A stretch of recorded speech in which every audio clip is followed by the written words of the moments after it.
নমস্কার। আশা করি সবাই ভালো আছেন। তো আজ আমরা জিওগ্রাফির পৃথিবীর গঠন, ভূমিকম্প, অগ্ন্যুৎপাত এবং শিলা শিলা সম্পর্কে হয়তো আজ আলোচনা করা হয়ে উঠবে না, বিষয়টা লেন্দি। তো আজ আমরা এই বিষয়টা নিয়ে আলোচনা করব। চলুন শুরু করা যাক। তো বেসিক্যালি পৃথিবীর গঠন, পৃথিবী কিভাবে গঠিত হয় সেটা যে তত্ত্ব, সেটাকে আসলে এক্সপ্লেন করেছে প্লেট টেকটনিক থিওরি বা কন্টিনেন্টাল ড্রিফট থিওরি, যার প্রবক্তা হচ্ছেন স্যার আলফ্রেড ওয়েগনার। ইনি 1915, খুব সম্ভবত 1915 এই থিওরিটি সবার সম্মুখে আনেন এবং সেটা গ্রহণযোগ্য হয়। তো তার মতানুসারে বা এই কন্টিনেন্টাল ড্রিফট থিওরি এটা অনুসারে যে এখনকার যে কন্টিনেন্ট গুলো আছে, আগে এমনটা এমনটা ছিল না। আগে একটা একটা হিউজ ল্যান্ডমাস ছিল এবং সেটার নাম ছিল প্যান্থানেশিয়া।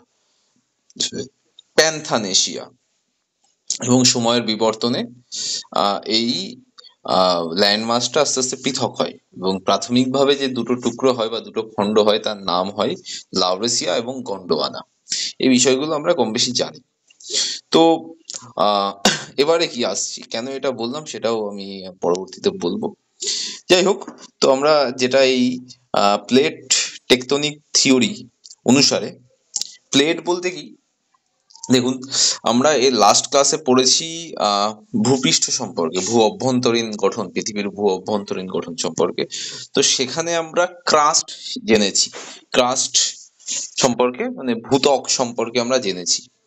এই ভূত্বকের কে যদি ডিভাইড ক্লাসিফাই করা যায় তো দুটো লেয়ার পাওয়া যায়, একটা লিথোস্ফিয়ার, হাইড্রোস্ফিয়ার। তো হোয়াট ইজ লিথোস্ফিয়ারটা কি? লিথোস্ফিয়ারটা হচ্ছে যে আমরা যার উপরে দাঁড়িয়ে আছি, ঠিক আছে? তো এই যে পাথর বা শিলামণ্ডল, এটাকেই বলা হয় লিথোস্ফিয়ার। আর সামুদ্রিক বা মহাদেশীয় যে কাস্টটা রয়েছে, মানে মহাসাগরের নিচে বা সমুদ্রের নিচে, সেটাকে বলা হয় হাইড্রোস্ফিয়ার। ঠিক আছে? আচ্ছা, আর এই যে লিথোস্ফিয়ারের কথা আমি বললাম, এই লিথোস্ফিয়ারকেই বলা হয় প্লেট। তো মোটামোটা ধরে নেওয়া যেতে পারে যে মোটামুটি 20-25টা প্লেট, 20টা মতো প্লেট শনাক্ত করা গেছে এখনো অব্দি। আচ্ছা, এই যে প্লেটগুলোর যে মুভমেন্ট, এই প্লেটগুলোর মুভমেন্টের কারণে যেমন ভূমিকম্প হয়, তারপর অগ্ন্যুৎপাত হয়, পর্বত পাহাড় এগুলোর প্ল্যাচু এগুলোর গঠন হয় এই অ্যাকচুয়ালি প্লেটের কারণে। এই প্লেট টেকটনিক থিওরি অনুসারে এই ভূমিকম্প, পর্বতের গঠন, অগ্ন্যুৎপাত এগুলোর পেছনের কারণ হচ্ছে মুভমেন্ট অফ প্লেটস। আচ্ছা, এবারে এই যে প্লেটগুলো, এই প্লেটগুলোর যে আন্দোলনের যে মুভমেন্টের যে ধরনের উপর ভিত্তি করে এগুলোকে তিনটে টাইপে বা তিনটে ক্যাটাগরাইজ করা হয়েছে। কি কি আছে? ডাইভারজেন্ট প্লেট বাউন্ডারি, আমি খুবই কনসাইজলি বলার চেষ্টা করছি, এর মধ্যে অনেক কিছু আছে কিন্তু আমার অনেক কিছু না পড়লেও আশা করি হবে। আমার যেটুকু জিস্ট প্রয়োজন সেগুলো আমি আলোচনা করে যাচ্ছি এবং এমন ভাবে আলোচনা করা আমাদের নিজেদের পড়া উচিত যাতে করে আমরা গল্পের মতো মনে রাখতে পারি, এগুলো পরীক্ষায় আসার মতো আসে, কিছু কোশ্চেন আসে এখান থেকে। তো চলুন, যেটা বলছিলাম, divergent plate boundary, convergent plate boundary আর ট্রান্সফর্ম ফল্ট বাউন্ডারি। আচ্ছা, ডাইভারজেন্ট প্লেট বাউন্ডারি, এই ডাইভারজেন্ট কথার অর্থ কি? ডাইভার্জ কথার অর্থ হচ্ছে একটা থেকে আর একটা সরে যাওয়া। ঠিক আছে?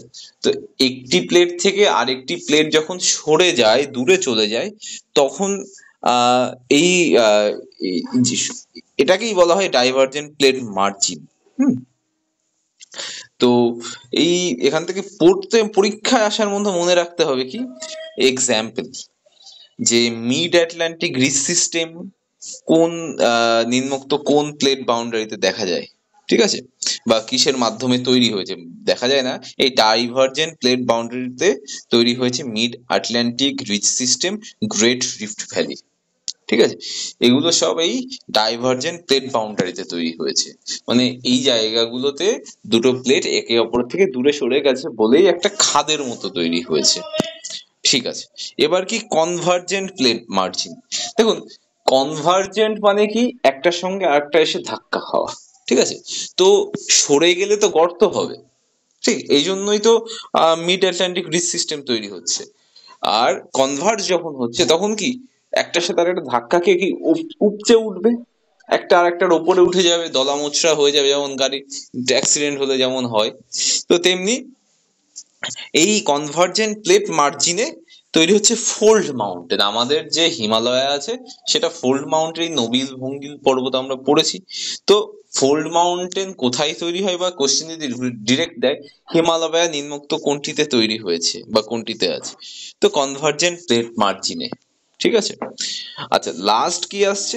Transform fault boundary. Transform fault boundary কি এখানেও দুটি প্লেট একে অপরের সাথে এসে ধাক্কা খায়, একটার উপরে একটা স্লাইড হয়ে চলে যায়, কিন্তু এটাতে ভূপৃষ্ঠের কোনো রকম সমস্যা হয় না, মানে কোনো রকম ক্ষতি সাধন হয় না গঠনের, হ্যাঁ, পৃথিবীর ক্রাস্টের কোনো রকম ক্ষতি সাধন হয় না। তো এর একটা এক্সাম্পল আমরা মনে রাখতে পারি, এবং আমরা ছোট সবাই কম বেশি সবাই খেলেছি, স্যান এন্ড্রিয়াস বলে একটা গেম। তো এটি আমেরিকাতে স্যান এন্ড্রিয়াস এই ট্রান্সফর্ম ফল্ট বাউন্ডারি আছে। এটা আমার মোটামুটি প্লেট টেকটনিক থিওরি থেকে এই বিষয়টা একটা বেসিক একটা ব্যাপার আছে। তো এটা মাঝে মধ্যে কোশ্চেন এখান থেকে আসে, যেগুলো এক্সাম্পল গুলো ভীষণ ইম্পর্টেন্ট, যেটা মিড আটলান্টিক রিজ সিস্টেম কোথায়, ডাইভার্জেন্ট প্লেট বাউন্ডারিতে, গ্রেট রিফ সিস্টেম কোথায়, ডাইভার্জেন্ট প্লেট বাউন্ডারিতে, আর কনভার্জে মানে যা বললাম আমি ফোল্ড মাউন্টেন তৈরি হবে, আর ট্রান্সফর্ম স্যান অ্যান্ড্রিয়াসে। আচ্ছা, এবারে চলে আসবো আমরা ভলক্যানিক অ্যাক্টিভিটি বা ভলক্যানোতে, আগ্নেয়গিরি। বেশ, তো আগ্নেয়গিরি মানে কি, যে ভূ অভ্যন্তরে যে লাভা, উত্তপ্ত গলিত যে লাভা থাকে, সেটা যখন একটা ফল্টের মাধ্যমে, ফল্ট মানে একটা ছিদ্র দিয়ে বাইরে বেরিয়ে আসে, পৃথিবীর বাইরে বেরিয়ে আসে, তখন সেটাকেই, মানে এই ঘটনাটাকেই বলা হয় অগ্নুৎপাত। আর যার মাধ্যমে একটা পাহাড়ের মাধ্যমে বেরিয়ে আসে এটাকে বলা হয় আগ্নেয়গিরি। যেখান থেকে অগ্নুৎপাত হয় সেটাকে আগ্নেয়গিরি বলি। এটা পরীক্ষায় আসবে না, এটা বেসিক কনসেপ্ট। আচ্ছা, এবার পরীক্ষায় এক্স্যাক্টলি যা আসে সেটা হচ্ছে আহ আহ কোন কোশ্চেন দিয়ে দেয় যে নিম্নোক্ত কোনটি একটি অ্যাক্টিভ ভলক্যানো, বা ডরমেন্ট ভলক্যানো, বা এক্সটিংক্ট ভলক্যানো, এরকম কোশ্চেন ডিরেক্টলি 4-5টা দিয়ে দেবে, তখন আপনাকে লার্ন করতে হবে, ঠিক আছে? তো এখান থেকে যে আগ্নেয়গিরির অ্যাক্টিভিটি, অগ্নুৎপাতের সময়কালের উপর ভিত্তি করে 3 রকম প্রকারভেদ করা হয়েছে। একটা হচ্ছে অ্যাক্টিভ ভলক্যানো, মানে সক্রিয় ভলক্যানো, একটা হচ্ছে ডরমেন্ট মানে সুপ্ত, ঘুমিয়ে আছে, ঠিক আছে, আর একটা হচ্ছে এক্সটিংক্ট, লুপ্ত, একসময় অগ্নুৎপাত হতে, এখন আর হয় না, ঠিক আছে? বেশ, এবার আমার এখান থেকে পড়বো কি, আমি অ্যাক্টিভ ভলক্যানো কতগুলো আছে আমাকে লার্ন অ্যাজ ইট ইজ করতে হবে, এটা করতেই হবে, উপায় নেই। যেমন কি এর মধ্যে কতগুলো ইম্পর্টেন্ট, ইটনা, ইটালিতে অবস্থিত, মাউন্ট ইটনা।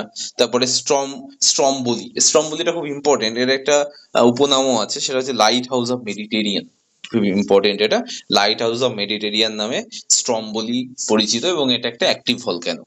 তারপর কোটোপ্যাক্সি, এটা হাইয়েস্ট অ্যাক্টিভ ভলক্যানো, সব থেকে উঁচু। হুম তারপরে মাউন্ট ইরিবাস খুব সম্ভবত সাউথ আমেরিকার একমাত্র অ্যাক্টিভ ভলক্যানো। আমাদের ইন্ডিয়াতে আছে আন্দামান এন্ড নিকোবর আইল্যান্ডে ব্যারেন আইল্যান্ড, এটা বারংবার পরীক্ষায় আসে। ইন্ডিয়াতে ব্যারেন আইল্যান্ডটা একটা অ্যাক্টিভ ভলক্যানো, নিম্নোক্ত কোনটি অ্যাক্টিভ ভলক্যানোর এক্সাম্পল, এরকম আসে। লার্জেস্ট কি, মাউনা লোয়া, হাওয়াই আইল্যান্ডে। এই হাওয়াই আইল্যান্ডটাকে অগ্নুৎপাতের হটস্পটও হিসেবে ধরা যায়। ঠিক আছে। বেশ, এরপর কি আমরা ডরম্যান্ট ভলক্যানোতে আসবো। তো আমি যেটা বলতে চাইছি যে এই কতগুলো 5-7টা নাম আপনাকে মুখস্থ করতে হবে, বিভিন্ন বইতে আছে, আশা করি সব বইতেই এগুলো এরকম চার্ট ওয়াইজ করে দেওয়া আছে। আমি এখানে মুষ্টি কয়েকই লিখেছি, আপনারা চাইলে এগুলোও পড়তে পারেন, আর ওখান থেকে বইতেও আরো অনেক পেয়ে যাবেন, ঠিক আছে? বেশ, তো ডরম্যান্ট ভলক্যানো কি, যেমন ভেসুভিয়াস কোথায় অবস্থিত, ইটালিতে। মাউন্ট ইটনাও ইটালিতে অবস্থিত, ঠিক আছে। এবারে আহ তারপর আছে ফুজিয়ামা, এটা জাপানে, এটা খুব কমন একটা নাম, ডরম্যান্ট ভলক্যানো, মানে এগুলো ঘুমিয়ে আছে, সুপ্ত ভলক্যানো বলি।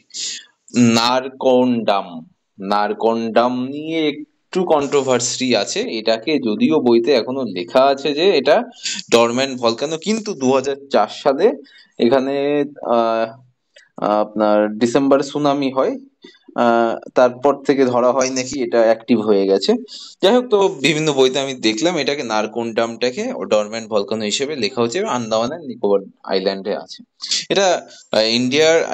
ইন্ডিয়ার ভলকানো, তো এই জন্য এটা ইটসেলফ ইম্পর্টেন্ট হয়ে যায়। এক্সটিংক্ট ভলক্যানোর মধ্যেও অনেক লিস্ট আছে, আমি দু তিনটেই লিখেছি, যেমন মাউন্ট কিলিমানজারো আর কোহি সুলতান, এটা পাকিস্তানে। তো এই জন্যই লেখা, আর এখান থেকে আমাদের পার্শ্ববর্তী দেশ থেকে কোশ্চেন আসে। বেশ, এটা এক্সটিংক্ট ভলক্যানো হয়ে গেল। এই ছিল ভলক্যানো বা ভলক্যানিক অ্যাক্টিভিটি সম্পর্কে যে যে ডিসকাশনস গুলো। এর মধ্যে আর হাতি ঘোড়া তেমন কিছু নেই। এবারে চলে আসবো আমরা ভূমিকম্প। দেখুন, এখান থেকে খুব একটা দুটো কোশ্চেন, যে আহামরি কোশ্চেন আসে তা নয়, কিন্তু একটা দুটো আসে, একটা দুটো আমরা যদি একটু পড়ে নিই তাহলেই পারবো, না পড়লে মুশকিল, ভুলিয়ে যাবে। আর যে একটা দুটো আসে সেগুলো কমনের মধ্যে থেকে আসে, আনকমন কিছু, খুব টাফ কিছু আসে না। এই জন্য আমাদের একটু রিভাইজটা করতে হবে এবং পড়তে হবে। ভূমিকম্প, ভূমিকম্প আমি জানি যে কম্পনের, যে আমাদের ভূমিকম্পের অর্থ কি, ভূমির কম্পন। হুম? তো এটাও বেসিক্যালি এই টেকটনিক প্লেট গুলোর মুভমেন্টের কারণেই ভূমিকম্পটা হয় বলে ধরা হয়। তো যেটা ভীষণ ইম্পর্টেন্ট ভূমিকম্প থেকে, কতগুলো 5 থেকে 7টা পয়েন্টই ভূমিকম্প থেকে পরীক্ষায় আসার মতো। যেমন কি, ভূমিকম্পের উৎসস্থলের উৎসস্থলের বা উৎপত্তি স্থলের কোথায়, ফোকাস, উৎপত্তি স্থলকে কি বলা হয়, ফোকাস। আর এপি সেন্টারটাকে এই ফোকাসের লম্ব বরাবর যে পৃষ্ঠতল, মানে তোমার আপনার ফোকাসের লম্ব বরাবর পারপেন্ডিকুলারলি যে পৃষ্ঠতলটা হয় সেটা হচ্ছে এপি সেন্টার। এটা চলে গেল ভূমিকম্পের উৎস সম্পর্কে। এবারে চলে আসি যে ভূমিকম্প সম্পর্কে যে পড়াশোনা, মানে study of earthquake is called seismology.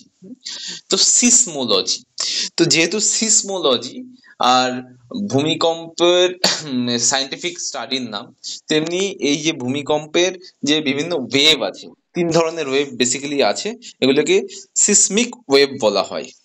Seismic wave, যেমন কি পি ওয়েভ আছে, এস ওয়েভ আছে, এল ওয়েভ আছে। এগুলো সম্পর্কে ডিটেলস আলোচনা করলে করাই যায়, এমন কিছু নয়, কিন্তু এগুলোর আলোচনা সাপেক্ষ নয়, কারণ তেমন খুব একটা প্রয়োজন নেই। আপনাদের ইন্টারেস্ট থাকলে জিওগ্রাফি বইতে পেয়ে যাবেন মোটামুটি কম বেশি। তো যেটা এই যে পি ওয়েভ, এস ওয়েভ এবং এল ওয়েভ, এর মধ্যে সব থেকে ভয়ঙ্কর হচ্ছে এল ওয়েভ, এটাই সব থেকে বেশি ক্ষতি করে। আচ্ছা, তো সিসমিক ওয়েভ জানতে পারলাম। তো সিসমিক ওয়েভ, তো এই যে ওয়েভটাকে রেকর্ড করা হয় যে মেশিনটাতে, সেটাকে বলা হয় সিসমোগ্রাফ। এটা পরীক্ষায় আসে, সিসমোগ্রাফ। অনেক সময় আমরা খুব কমন যেটা রিক্টার স্কেল জানি, ভূমিকম্প মাপার যন্ত্র, ভূমিকম্পের অ্যাকচুয়ালি ইন্টেন্সিটি এবং ম্যাগনিটিউড, মাত্রা মাপার যন্ত্র, সেটা হচ্ছে রিক্টার স্কেল। আর সিসমোগ্রাফে সিসমিক ওয়েভটাকে রেকর্ড করা হয়।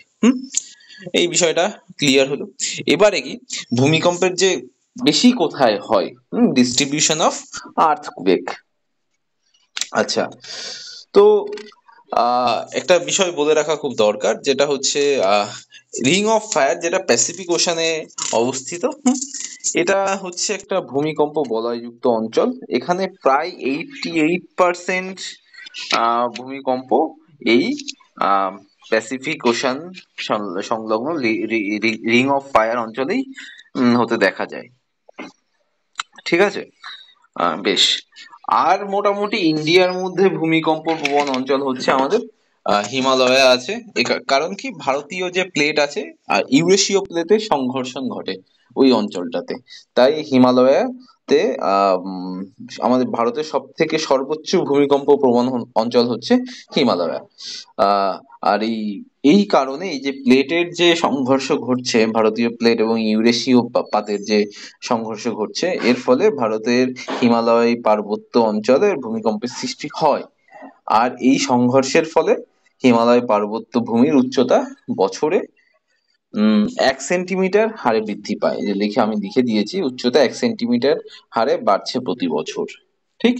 আচ্ছা, এছাড়াও দ্বিতীয় যে ভূমিকম্প প্রবণ অঞ্চল যেটা বলা যায় ভারতের, সেটা হচ্ছে পাঞ্জাব ও কচ্ছের রান এর সমান্তরাল ভাবে অবস্থিত। দ্বিতীয় সবচেয়ে উল্লেখযোগ্য ভূমিকম্প প্রবণ অঞ্চলটি পাঞ্জাব ও কচ্ছের রান সমান্তরাল ভাবে অবস্থিত। এখানেও ইউরেশিয়া ও ভারতীয় যে প্লেটের রূপান্তরিত সীমা রেখার আন্দোলনের প্রভাবে সৃষ্টি হয়। বেশ, এই ছিল মোটামুটি আজকের সেশন। আমি টপিকগুলো জিস্ট করেই কভার করার চেষ্টা করেছি।